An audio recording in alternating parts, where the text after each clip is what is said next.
Hello, it's Ren Presents time. I'm your host, Ren, and today we continue with the Temple of the Exploding Head Omnibus, Part 2, Chapter 10, What Sam Did. So last week, we see the return of Kay's cousins and best friends, Sarah and Philip of Blanchford, who are fraternal twins, with Sarah being about 10 minutes older than Philip, if you count in that sort of way. They have a joyous reunion and they immediately pick up on their usual routine. They head out to the grove. They have a secret hideout, sort of, where they have stash stuff like test cards and little coolers and stuff and hammocks where they can just hang out all day and train with their Los Capricos weapons, catch up, and so forth. Initially, when I first wrote this, it was a forgotten courtyard in Castle Blanchford that they would hang out in. I liked that a lot, but the story changed and the whole courtyard thing got kind of weird, so I just deleted it and just made it one of the courtyards in the grove instead of one in the castle. Sarah starts talking about girlfriends and so forth and mentions that one of her friends, Lady Krista of Gamboa, was interested in Kay. Kay had other plans, and he reveals unto them that he has been seeing someone very intently for 5 years, and both Sarah and Philip are quite surprised. Like, wow, you kept a secret from us all this time. You really should do that. We're your pals. Just, who is this person? And Kay leads Sam into the courtyard. And as we know from the falling in love ball, Sarah does not like monomas at all, especially Lady Sammy Doran of Monoma, and immediately gets up in Sam's face.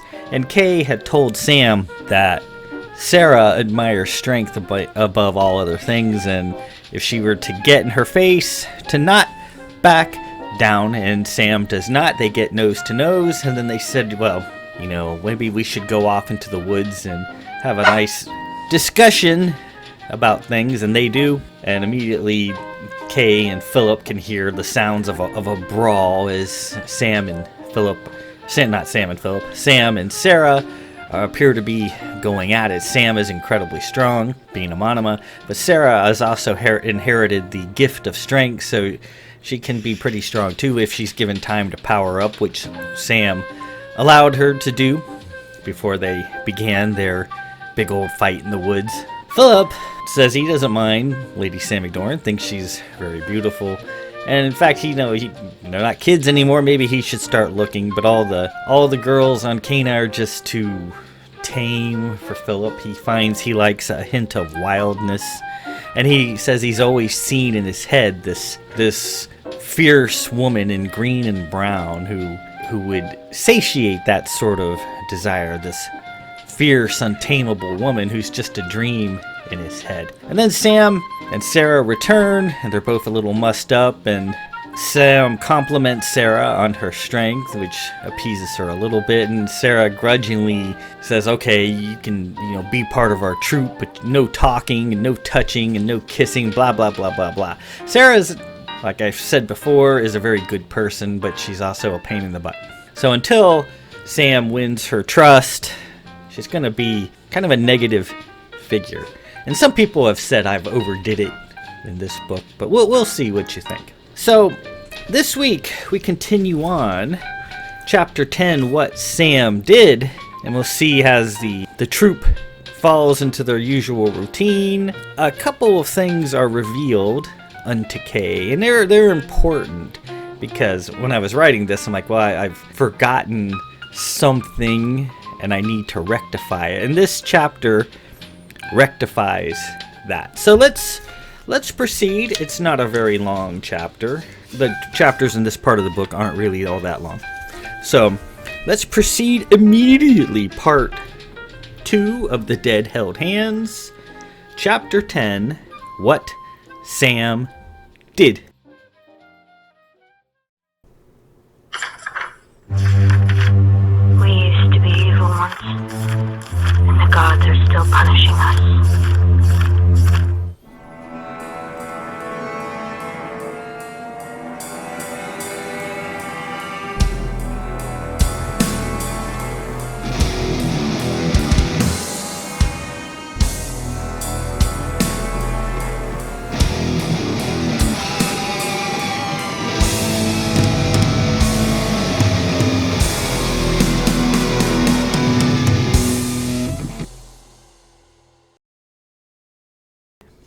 Summer was a busy time at the castle, full of noise and fighting. Kay's cousins, Sarah and Philip, absolutely dominated his time, giving him little peace day or night. Sarah was well known for using the zip line from her tower, shooting across in her pajamas, and barging right in through the 89th floor window whenever she had the thought to do so. And Sarah had lots of crazy schemes, so she was zipping in all the time. Sarah was slowly accepting Sam into the group, though she still watched her with a dubious eye. The only time Kay was separated from Sarah and Philip was when he had an official duty to perform. As the next heir to the house, Sarah and Philip, being ranked much farther down the order, got out of all those things. Sarah often snickered as Kay was led away to do whatever. "Try to stay awake," she'd whisper. Sam, as usual on Tuesdays, had gone home attending to her own required duties in the south. She would be back in the morning. Kay, Sarah, and Philip had gone to the bathhouse for a nice soak. Before long, Kay was summoned via telepathy by his mother. "Kay, you're needed in the castle. You have a visitor." "I do?" Kay was shocked. He never had visitors. "Who is it? Is it Sam?" "It is not Sam. However, a young lady is here to see you." "Me? But I'm here at the bathhouse with Sarah and Philip. We were planning an outing later." "You can play with your cousins another time. Come along. She's waiting for you in the Firth House." Kay dressed and popped his hat on. "Gotta go," he told Sarah and Philip. "Where are you off to?" Sarah demanded to know, bobbing in the water. "I got a visitor." "You? Who is it?" "Don't know." Kay exited the bathhouse, walking west through the lily garden, his carg swinging at his side. "Oh, make it fast! We're heading out to the Gaston Way later to do some more investigating," she called. "Don't forget!" Kay made his way back to the castle and went into the Palatine courtyard. It was a vast, octagonal courtyard taking up most of the northern wing of the castle, heavily landscaped and planted with flowery trees and quiet pools. Underneath a statue at one end of the courtyard was the secret entrance to the Blanchford bowling alley. 4 medium-sized towers, Cooper, Tremblay, Mazarin, and Joliet, were accessible only from within the courtyard. At the northern end was the Firth House, a tea room built of black stone by the old Vith centuries prior. Legend told it was the original founding of Castle Blanchford, now surrounded and dwarfed by it.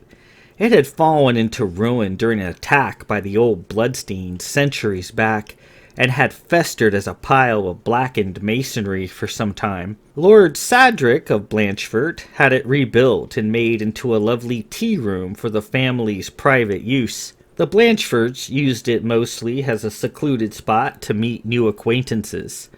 Countess Pardok had first met her future husband Ferdy of Vincent in the Firth House. So far, Kay's use of the Firth House to meet young ladies visiting from across the league had been quite limited. Lady Poe often used it when meeting new gentlemen callers before meeting Lord Peter. Kay emerged into the sunny Palatine and made his way through the winding paths to the Firth House, its distinctive low battlements reaching up just higher than the surrounding trees, like a pair of hands holding palms up towards the sky. He wondered who it could be awaiting him. He'd only had one previous meeting in the Firth House. It was a girl named Mirtha of Trim, a rather homely person from Remnath whose bad complexion was matched only by her bad teeth. Mert the Terrible, Sarah had called her. She had been a nice enough girl, and Kay made a friend, but nothing more. Now somebody else awaited within. Kay approached the black stone structure. A new oaken door waited, bearing the Blanchford coat of arms, and he pulled it open. Inside was a fairly spacious room, floored in rare woods from Hoban and upholstered in fine fabrics of teal and canary. The staff kept the place in immaculate condition. Lord Sadric was a well-remembered host, and a full-size statue of him greeted all those entering, forever presiding over the goings-on in the house. Someone sat in a chair at the opposite end. Kay bowed. "Well met, and good afternoon. I am Cable of Blanchford, son of Lord Davidge and Countess Sigillis." The figure turned. Hi, Kay. It's just me." The figure stood, and Lady Kylos emerged into the light. "Kai, you're my mysterious caller?" "I am." "What is this?" She approached. "Well, it's awful hard to get a moment alone with you. What with Sarah taking up every spare moment of the day." "You and Sarah really need to have a heart-to-heart, Kai. She's really not a bad person, truly, and she's got a lot more of her mother in her than she lets on. Aunt Po is a great lady. Sarah, however, is a rotten, loud-mouthed Shocktite." "Oh," Kay said. "I sort of missed the winter so I could spend a little time with my brother. Anyway, I wanted to talk to you, and the only way to get a moment is to make an appointment, I guess." "Well, okay, here I am, Kai. What's on your mind?" Kai looked around and spied the statue of Lord Sadric. "Not here, too many old ghosts roaming about. Let us go to the top. I'll see you there." With that, she coiled up a waft and blasted out of the room, shaking the chandelier in the process. Kay chose a more conventional method to get to the top. He made his way up the stairs and emerged into the sunshine after a healthy climb. There was Kai standing on the battlements, admiring the view of the courtyard below and the rising bulk of the castle all around. Her blue hair looked like icy fire in the sunlight. "Took you long enough," she said. "Why didn't you waft up?" "I thought I'd walk." Kai smiled. "You'll need to work on that, Kay. Sam would never approve." "Yes, but Sam's not here." "I like it up here," she said. "Very pretty. I cannot wait until I entertain a young gentleman. I think I'll make them climb the stairs to see me. I suppose I've got 5 years to wait before my face clears." Kay removed his triangle hat. "A man worth courting shouldn't care what your face looks like." Kai smiled and pulled a locket from the folds of her bodice. She opened it, and 2 silver ladybugs of superior size came fluttering out. They moved lightly through the air like little jewels. Kay recognized what they were. Whispers? Those are whispers, right? Some of Aunt Poe's familiars? "You're right," Kai said. "They come in handy. Now, nobody can hear us talking, and nobody can see us up here. Just in case Sarah comes blundering in." Apparently, Kai wanted assurance of privacy, and 2 whispers would provide just that. Kay moved to the edge of the battlement and stood beside her. Beyond the battlement, the green floor of the palatine was about 100 feet down. "So, what's on your mind, Kai?" "I wanted to get some time alone with you, to talk about Sam, actually." "What about her?" Kai hesitated and considered her words. "You know that I like Sam. I like her a lot. She's my friend, and I'm very glad we've all become close. But you're my brother, and my first loyalty is to you, and I wanted to make sure you're aware of certain things. What I have to say might change your mind about Sam, or color your feelings for her a little. I hope not, but I have to say my bit, for good or ill." Kay was a little taken aback by Kai's tone. "All right, Kai, I'm listening. Sarah's nowhere to be seen. Let's have it." She collected her thoughts. Her white-blue hair shimmered in the sun. Her face was still puffy from her childhood, especially around the eyes. But once it cleared up, Kai would be a true beauty. It was easy to see. One of the whispers buzzed past her face. "You, Kay, are unlike all the other young lords in Vithland, and in Xenon, and in Remnon and Esther too. Did you know that?" "You forgot Calvert." "No, I didn't. I don't count them. My point is, you should be here in the Firth House meeting young ladies several times a week, at least. Your correspondence pile should be huge. When was the last time you were here to meet a lady?" Last year, when Mirtha of Trim came. Ah, yes, Big Mirth, I remember that. Don't you find it odd that you are a virtual wallflower at the age of 22 when you should be one of the most highly sought after prizes on Cana? Traditionally, unattached gentlemen and ladies begin formally courting as soon as they get past their puffies.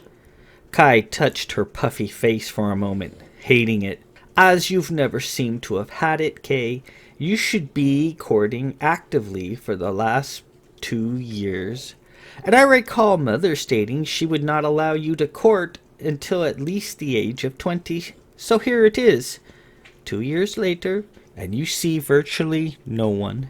I'm not really looking, Kai. I've got Sam. Yes, you do.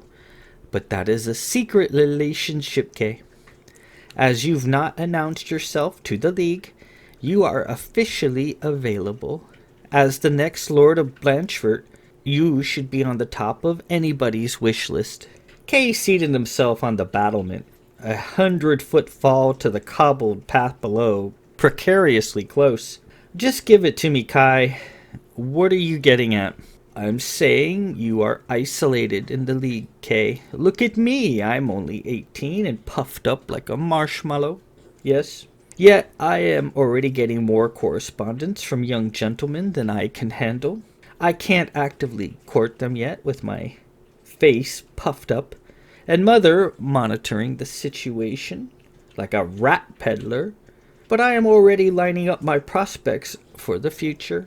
Philip has lots of mail. Hath is starting to receive notices, and even that joy boy Sarah is getting some. And you, outranking us all, have almost none. Doesn't that seem odd to you? Kay sighed and adjusted his hat. Sure, I guess. I think Sam has done something over the years to keep you isolated from those who might prove to be a competition for her. Kay, it's obvious Sam has had her sights on you for a long time. I remember hearing a voice coming out of your room once when you were sleeping. Aaron Dan, it said. Do you know what that means in her language? Kay nodded. From my research, that word isn't something Monomo women just toss around. It means she is serious about you, Kay, that in her mind you are hers. Having gotten to know Sam, I don't see her as the kind of person to sit back meekly and allow things like fate or chance to get in the way of what she wants, to get in the way of her Aaron Dan. I think she has taken matters into her own hands. I think she has actively eliminated her competition, either literally or mechanically. One of the whispers landed on a black stone surface of the battlement. Kay watched it move about with interest. Be specific, please. All right. Do you know Lady Wilhelmina of Pole? No. I do. She's a friend of mine from Saga in Barrow. A real chatterbox. You think I like to talk? I'm nothing compared to her. She is soon to become the Duchess of Holly, I think, if all goes well. It's not a great household to attach herself to, but it sounds good anyway. She told me she has written to you over 10 times through the years and never gotten anything back. Now, I know you're not the most attentive letter writer. However, you're not so rude as to ignore a lady's queries 10 times in a row. I don't remember ever getting a letter from her. No, I don't think you would. And what about Haginal of Effington or Lycona of Pert? Haginal told me she's written to you 17 times and Lycona 8 times. Lycona even told me she bought a magical doll from Baz to cast a spell on you out of revenge for ignoring her. However, neither of those two hold a candle to Lady Renseval of Mystery. She's the record holder, I think. She has written to you over 30 times, she says. She even gave me a letter to hand carry to you. Again, that name doesn't ring a bell. No, though I set it on your pile personally last year. I guess it vanished. didn't it? So I'm asking the question, what happened to all these correspondences? The Vithland Guild of Posts is not so bad to mishandle all these letters. So you're thinking that Sam intercepted them? Yes, I am. Sam can do some amazing things, and she can see the future. She probably knows exactly when some babe out there is penning you a note and goes and fetches it before you have a chance to read it. And that's not all. No. Stealing letters is tame compared to what else I think Sam has done. A stream below babbled and caught Kay's interest. Well, now what? What else has Sam done? Sarah loves talking and reading about the bizarre, correct? The unusual and gothic. She's so droll. I hear tell she is fascinated by the Wraith of Gaston. That's right. In fact, she wants me to head out there again today to do some investigating, as she puts it, near Tardy. Kai laughed. Oh, Sarah, and the little things that drive her. Would you be so shocked if I told you I'm quite certain that Sam is the Wraith of Gaston? That you've been kissing and wrestling with one of the biggest phantasms of Sarah's imagination? An interesting series of images flashed through his head. He laughed. And I suppose you have compelling proof? I wouldn't have mentioned it if I hadn't. The sun moved past the edge of the tower surrounding the courtyard. The two of them were suddenly in shade. I didn't even think the Wraith of Gaston existed. I mean, it's a rather silly story, isn't it? A pale, spectral creature, wreathed in black, occasionally haunting the lonely mountain passes of the Gaston, vexing some passers while sparing others. I'm aware of the story. Wilhelmina of Pole, yes, she, once again. A few years back, Mother transacted a rather large business agreement with her father, Lord Venture of Pole. Apparently, at some point in the transaction, you came up as a topic of discussion, as did Lord Venture's daughter, Wilhelmina. That happens quite a bit, Kay, in case you were wondering. With businessmen and women mixing business and pleasure liberally, Mother and Lord Pole began comparing notes, discovered you and she were of similar ages, and she invited her here to the Firth House to meet you. She thought, perhaps, you might make a friend, possibly more. I wasn't aware of that. Down below in the courtyard, Sarah and Philip appeared through the south gate, dusters fluttering, the both of them heading towards the Firth House. Sarah was loudly muttering something about being late to the Gaston. Kai laughed and leaned over the side. "We're up here, you manky git," she yelled. Sarah and Philip, hearing and seeing nothing, passed the whisper's veil.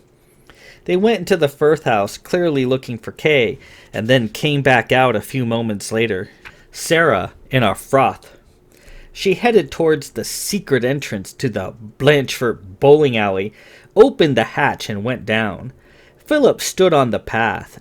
He lit his sight a moment and looked around.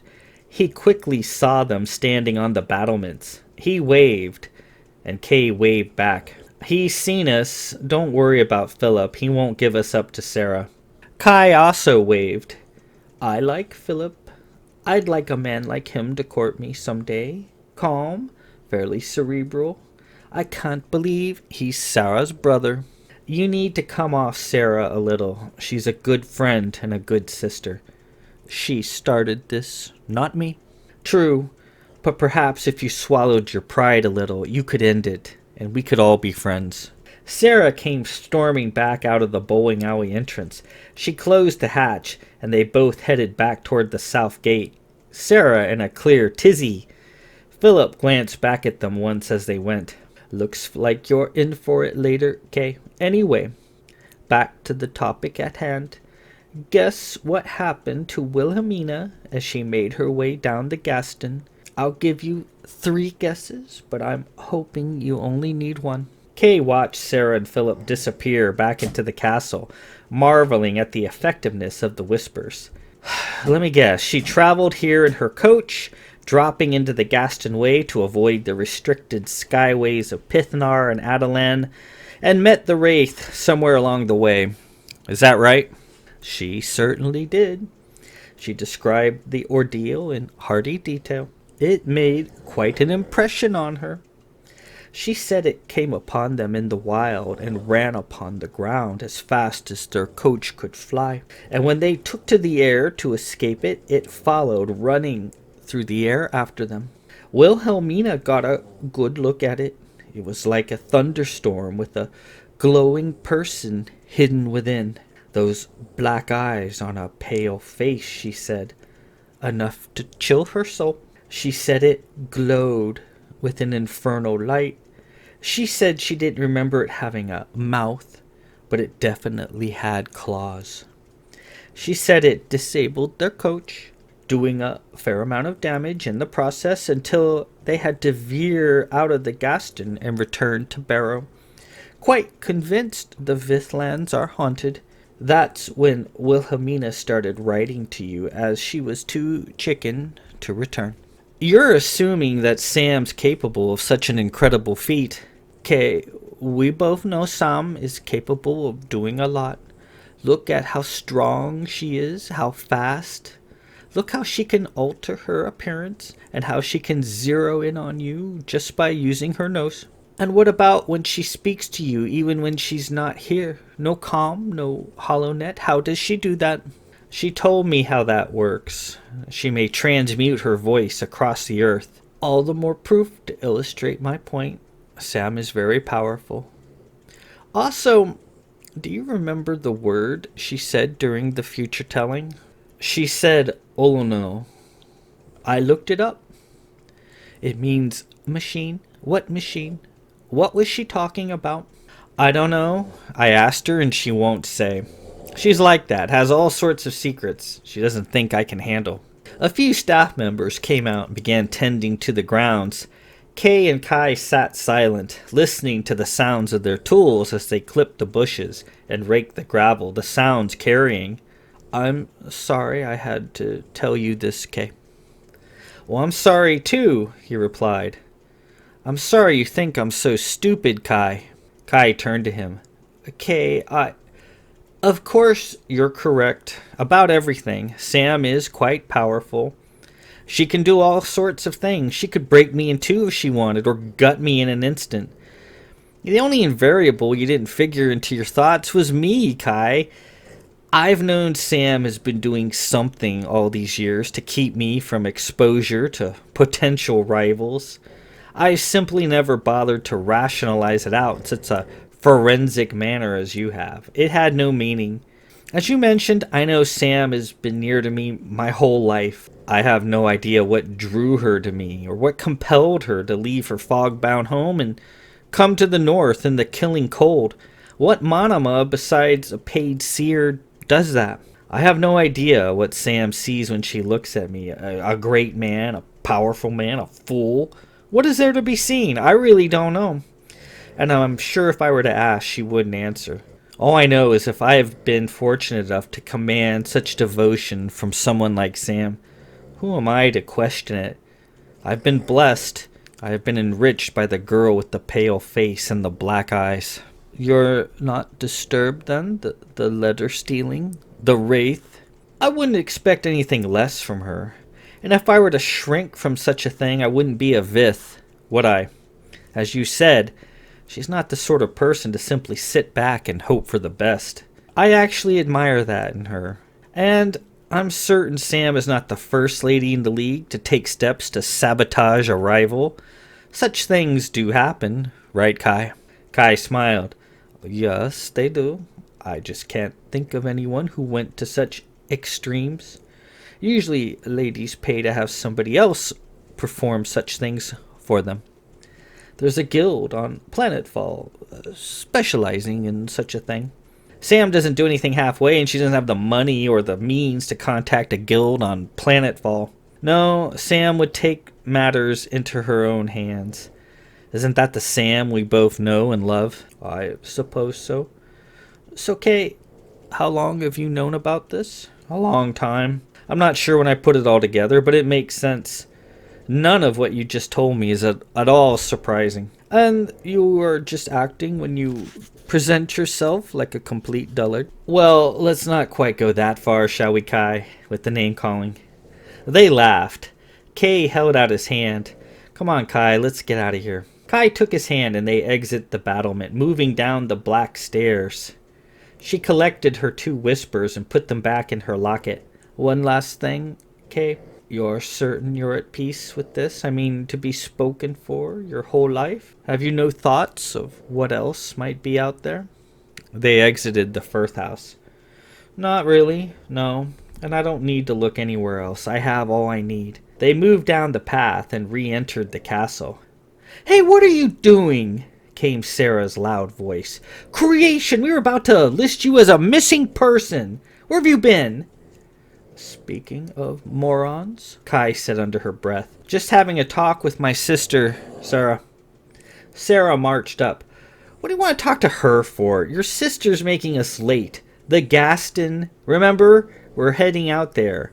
I don't want it to get dark on us.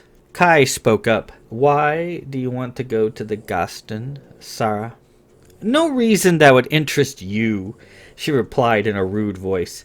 Come on, Kay, let's go. Philip's got the rip car ready and waiting. Sarah grabbed Kay by the shoulder and pulled him down the corridor. Kay looked back. Hey, Kai. She stopped. Thanks for caring. She smiled and waved as Kay was dragged away to go crouch in the weeds and the cold rock plains of the Gaston to investigate the Wraith, the spectral creature that loved him. And with that, we conclude Part 2, Chapter 10, What Sam Did. So, the whole reason for this chapter was, I've set up this society that's futuristic but does a lot of retro things, and letter writing is a very important aspect of League society. They have vids and comms and other technically far-fangled ways of communicating, but in matters of love, you're supposed to do everything when you're a powerful blue. You're supposed to do everything by long-handed letters. And so great lords and great ladies of high society, like Kay is, usually they get more correspondence than they can handle. If you recall from the Belmont saga, the Lady in Black, she had struck up a correspondence via letters with a gentleman she was hopeful for, Lord Stenstrom of Belmont, the Older. And so letter writing is an important thing. And Kay never having any letters was like a bit of a plot hole that I came up with. Kay should have a lot of correspondence. Being spoken for by a Monim, a girl who's kept secret from League society, Kay should have lots and lots of interest and inquiries and so forth. And so I had to puzzle it out, where are all of Kay's letters going? Why doesn't he have any? Haven't I mentioned them? Well, and my solution was Sam was stealing all of his correspondence. Sam is determined that Kay was hers. Maybe she's a little possessive, maybe a bit presumptuous, but even as a child, when she first saw Kay, she said, I will preserve him for myself. I'll keep the other girls away. Having been able to see the future, she knows when a letter is heading Kay's way, and she's not gonna just sit back and leave things up to fate or chance. She's gonna get that letter and get rid of it. So she's gotten rid of lots and lots of letters over the years. As Kai mentioned, that a lot of her friends had written to Kay many times and never gotten a reply. It's because Kay never got the message. And as Kay said, he figured out Sam was doing something to keep his pile small. He assumed it's got to be Sam, because Sam is not a timid person. That Sam is taking steps in some way or the other. He knew she was doing it. He just didn't bother to put his head into it. Like, oh, she's doing something, and I really don't want to know. The whole thing with the Wraith of Gaston, where this spectral creature attacks certain people, that was something I came up with later, where if there's a girl coming down the Gaston way and that's one of the only ways to get to Castle Blanchford. If you're coming from the south, a lot of the airspace in that area of Vithland is restricted by the sisters because they have numerous places there that are secret and they don't let air traffic fly overhead. So the Gaston way is pretty much the only way. So if Sam knows, like this Wilhelmina of Pole lady that Kai mentioned, Sam knows she's coming to visit Kay, and she's not going to allow that to happen. And she falls upon them in the wild, transformed into a monster of some sort. And she usually just damages their transportation, their coach or rip car, whatever they're using. She damages it and scares them out, and they go back to wherever they came from. The Wraith has never hurt anybody, though Sarah likes to embellish and say that the Gaston murdered a group of people, and Sam has never done that. She's never actually hurt anybody. She's just damaged a few ships. And that was the whole thing for the Wraith of Gaston. I thought it was an interesting thing to stick in. Give Sam a little more depth. Some of the things that she does to keep Kay from potential rivals. So that's that chapter. I put that in just to plug up that small plot hole to explain why Kay never gets a whole lot of correspondence when he should have a lot. Next week, we will continue on with the story, part 2, chapter 11, The Arliss. The Arliss. And the Arliss, if you know your Los Capricos weapon lore, is a Los Capricos weapon of the House of Dare, I think it is. There's so many of them, I can't keep them straight myself. But that will be next week. And until then, this is Ren Presents. I'm your host, Ren. Peace out.